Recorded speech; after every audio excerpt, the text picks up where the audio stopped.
Je vais te montrer avec la compréhension de l'inducement, avec la compréhension de la liquidité, des cycles, des rotations de liquidité, comment tu aurais pu prédire des mouvements du marché le 12 février 2026 et comment tu aurais pu éviter toutes ces trappes, éviter tous les plus gros pièges du marché.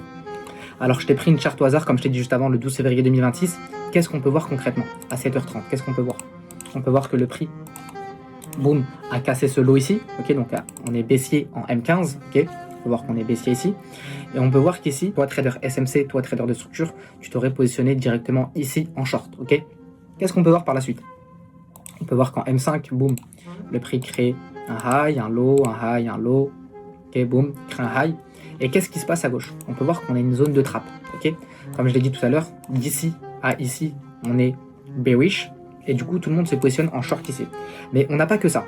Qu'est-ce qui se passe exactement ici? On peut voir qu'on a un bon shosh qui vraiment attire beaucoup de vendeurs. Ok, c'est vraiment ce shosh qui détermine la tendance et qui montre que tout le monde est vendeur. Boum. On a un shosh ici. Ok, alors je vais le noter juste ici. Et qu'est-ce qu'on a après ce shosh? Le prix réagit directement.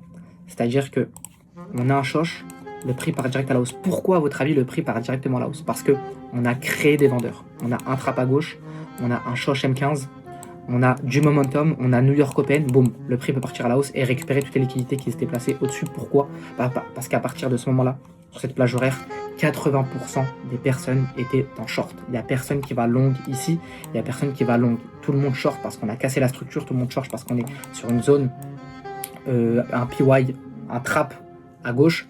Tout le monde cherche des shorts ici. Et c'est pour ça que le prix, boum, part à la hausse. Et juste après, qu'est-ce qu'on a?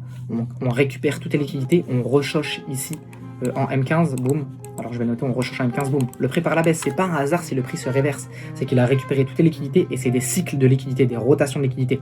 On appelle ça des rotations de liquidité, boum.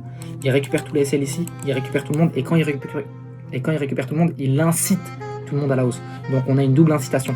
Incitation haussière et récupération de liquidité baissière. Tu veux en savoir plus sur comment comprendre ce marché, comprendre ces zones de trappe, comprendre ces zones d'incitation, ces zones de cycle, commente cycle et je te ferai une version 2 dans le prochain réel où j'expliquerai de A à Z comment reconnaître des cycles de liquidité, comment reconnaître des patterns, comment reconnaître les plus grosses zones de trappe de ce marché.